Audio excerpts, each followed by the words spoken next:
Sands of time blowing across the beach. Sometimes his lies they little out of reach. Hey there, everybody. I know we said that James was going to be in the studio, but he's on special assignment and life is fluid. So in that fluidity, we're going to go ahead and take it on over to James so we don't waste any more time. James, what are you up to? Hello, Warriors. Welcome to another edition of Outreach Warrior. Thank you for that introduction, Tom. Well, a lot is going on.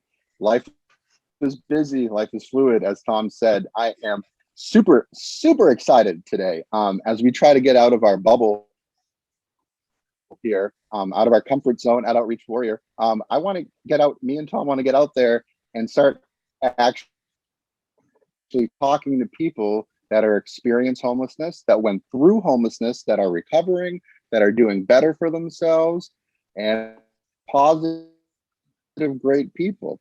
And we all know of the app TikTok. Spend way too much time on it. I don't know about Tom's dabbling in it. He's a lot better at it than me. He makes cooler stuff than I do. But a few months ago, I came across this really interesting person. His name is Bandanna, and I started following his videos. He was homeless at the time. I've been following him through ups and downs. I reached out to him, and he's a super nice guy. And today, we have him as a guest here on the Outreach Warrior podcast. And so I would like to welcome, hey, Bandanna, how you doing? Hey, how you doing, brother? I'm doing awesome, man. I'm doing amazing. Well, thank you so much for joining us on the podcast. We really appreciate it. So we want to just dive right in there. I got a bunch of questions for you, but could you please just tell us about yourself a little bit? Yeah, so my name is Bandanna. It's my street name. I was homeless basically out of my whole life. I'm 49 years old. I've been basically homeless about 20 to 25 years of it. I've been homeless for about 2 straight years now, except for the past 2 months, maybe, because I've been living in this house here from a guy I met at the clinic, because I had to go to the clinic because of what happened at a certain person's house. And I ended up in the clinic for a while. And I met this guy, and he gave me a place to stay, and I've been here ever since. I've been doing amazing. It's out the sticks out here, and I'm a free bird, so I love it. It's a nature rehab out here for me. Yeah, I mean, I've been doing awesome. And the streets, man, it's a rough place to be. If you want to stay off drugs and actually be out homeless, you can't. It's you get offered it every day because everybody knows who you are, and they know you're out in the street, and they know that you're basically, wanting to just do it anyways. So it's a big drug issue out there, and yes, the homelessness. There's a lot of broken hearts, vets, people that have been abused, and it's basically people that are struggling because some kind of trauma happened to them in the past, and it's just a major issue, and it's getting worse and worse as time goes by. And this COVID thing did not help it a bit. Yeah, COVID knocked everybody for a loop, me included. Yes, it did. It's something I just want to touch upon real quick. I work with younger homeless children. They're 18 to 20. And something that I try to talk to them a lot about is the substance abuse that's on the streets. So if you're on the streets, that's something that you have to deal with, and they got to watch out for. And so, yeah. I mean, so like you're saying, if you're out there, the drugs are there, right? Yes, they're right in front of your face every day. But there's a remedy for it, though, and I know how to stay away from it. If you can find like a McDonald's or a Burger King or a little restaurant somewhere, and you walk in and you tell them, listen, I'm living out here on the street. I need a safe place. I need a place to be invisible. So you got to make yourself invisible when you live on the street and you want to stay off the dope. You have to make yourself invisible. So you go in there, you ask the boss, you talk to the boss, hey, listen, can I hang out in your store? Because I'm homeless and I get attacked by these drug dealers asking me to buy their dope all the time. And it's really hard to keep saying no all the time. And actually, I'm on dope right now, and I want to stop doing it. And I want to stay away from them. So you go in a little restaurant and say, can I hang out in your restaurant so that I don't have to deal with this? And you offer to mop the floor, you offer to do little chores around the store, and they might just say yes. It's awesome that you want to stay away from the dope. And yes, I will provide this for a safe place for you. And even ask them if you get a job there, because that's what I did. And most time I did get a job. The last one I did that was like Kentucky Fried Chicken / Taco Bell. And it worked out for a little while, but then I myself kind of messed up, and I kind of screwed that up because I met somebody, and I ended up relapsing. So I lost, like I said, the streets, it's out there. If you leave a safe place for 1 second, the wolves attack you really fast. They call them wolves. The wolves. And and we're the sheep, and they're attacking the sheep, and they're just basically picking us off one by one. It's a shame. It really is. It's got to be hard out there. And commend you on your recovery. I'm also I don't talk about it very much. Recovery from drinking 7 months, but relapse is a part of recovery. It's a learning curve from it. Sometimes you got to take a step back and realize how much better you are off without it. So relapse is nothing to be ashamed of. It's a part of recovery. Thank you. So I wanted to reach out, and I wanted to ask you, so we're trying to spread awareness, and so what advice would you give to somebody that's facing homelessness, that they know they're facing homelessness and they know they're going to be out on the street? The first thing, if you're facing homelessness, the first thing is start going to church. Find a Catholic church. Basically, they're the best suited for that kind of thing to help you. Let them notice that you are going there every Sunday and every Thursday, every time church is open. Sooner or later, the treasurer is usually the person that will come up to you and notice that, or if you make them aware that you are homeless and that you are coming to church, they will actually start helping you. But the reason why I say Catholic churches, because they're really well suited for that kind of issue, and they will usually the treasurer will be getting in contact, and whatever you need, they will actually provide you with. If you seem like a person that's trying to get off the street and stay in a straight line and not fall into the rest of the crowd that's basically still falling once they get on the street. The best thing to do, is to go to a church and start showing people that you don't want to keep declining, and that you're putting your faith in God, and let God, basically take the wheel and guide you through your issue that you're going through.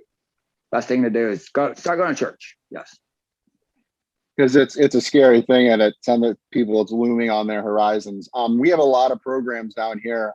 I've just a whole bunch where I work now and like you were saying, if you're showing people that you want to, change your situation, there are a lot of programs, there's churches, programs, a whole bunch of things that they can reach out to. But the problem is a lot of people don't know how to begin that search. So can you give me one positive thing that you've learned that you experienced being homeless? The one positive thing that you learn how to put effort into things.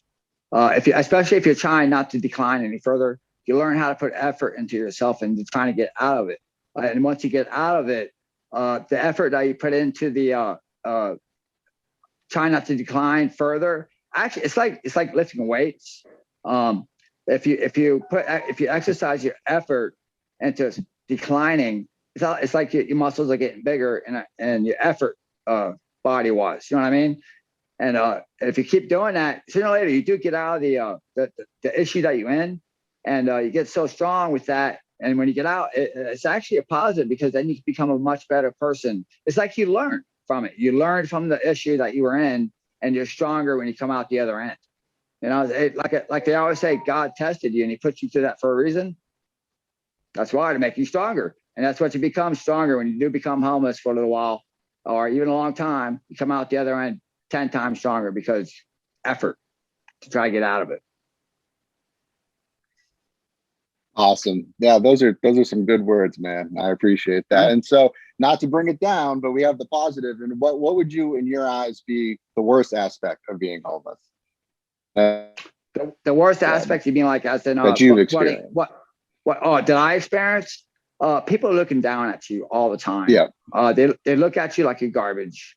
I'm not trying to put the humanity down, but there's really not a whole lot of great compassion out there. Let me tell you, one time I did see a whole lot of compassion. Okay, and I busted out crying, and I'm about ready to start crying right now. I was out of McDonald's, and I was standing there. There was a table there. It was a safe house for a lot of the homeless. This McDonald's. The guy that worked, the boss was worked for a homeless shelter, and he was helping the homeless have a safe place to go to stay away from the wolves. And well, I was standing there for about 3 days. I had walked around with no shoes. I mean, barefooted. My feet were basically had glass in it and basically bleeding most of the time. They were in really bad shape.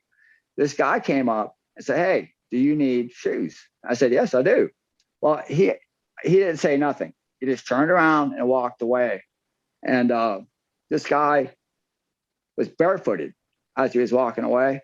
And I looked down, his shoes were right in front of me at my feet, and they were the same freaking size that my feet were. That was amazing. And I cried for like an hour after that. But the worst thing the compassion, there's really no compassion for people that are out the street, because basically what everybody thinks when you're out there bumming money or on the corner with a sign that says, "I need money, I need help, I need, this," they look at you like you're just nothing, because they pretty much think you're just a drug addict. Because almost all the homeless out there, yeah, they do have a drug issue, but that's not always the reason why they ended up out there. And that's the second thing, the drug issue. Compassion and drug issues is this.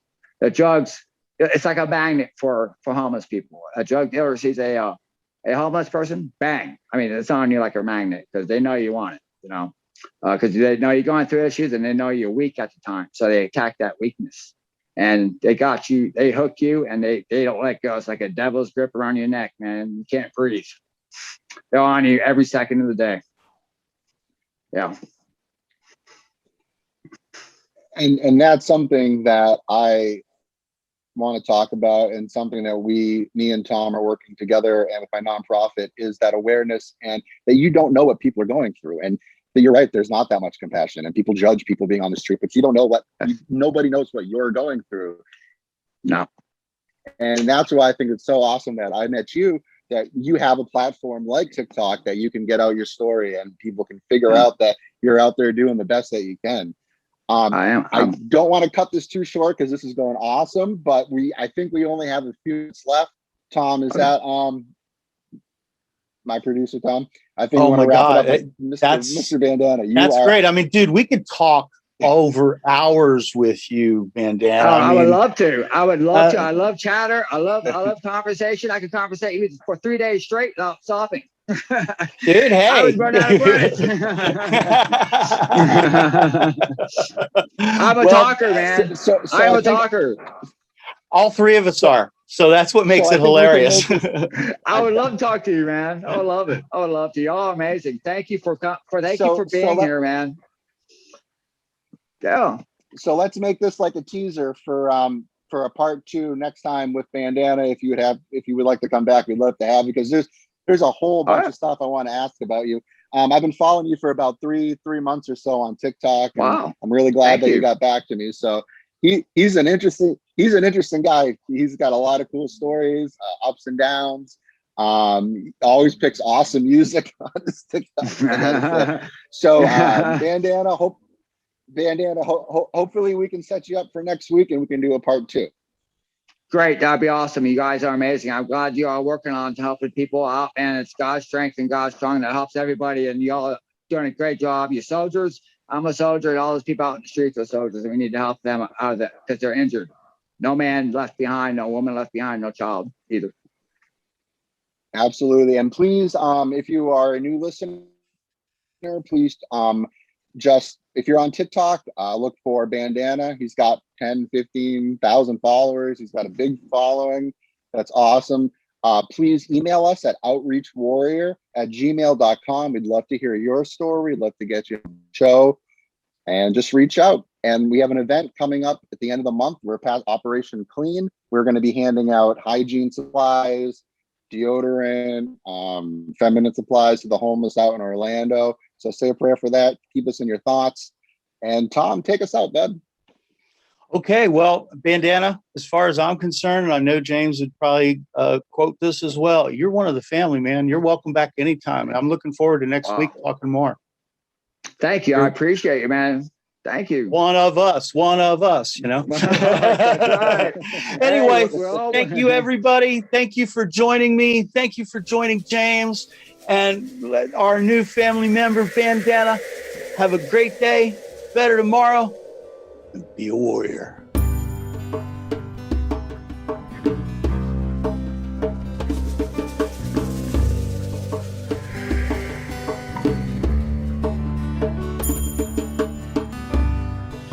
Living here for centuries, yet I feel so lost. Men will do just what they please, never count the cost. And who's gonna help me find my way back home? And who's gonna help me find my way? And who's gonna help me find my way back home?